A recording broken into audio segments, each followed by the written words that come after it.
नमस्कार मंडळी.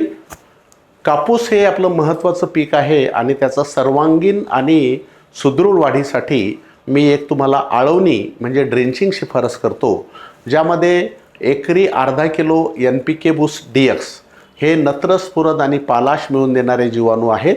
आपल्याला खत कमी जास्त पडलं असेल तरीसुद्धा ह्या जीवाणूच्या मार्फत या तीनही द्रव्यांचं, अन्नद्रव्यांचा उचल पीक चांगल्या पद्धतीनं करू शकतं.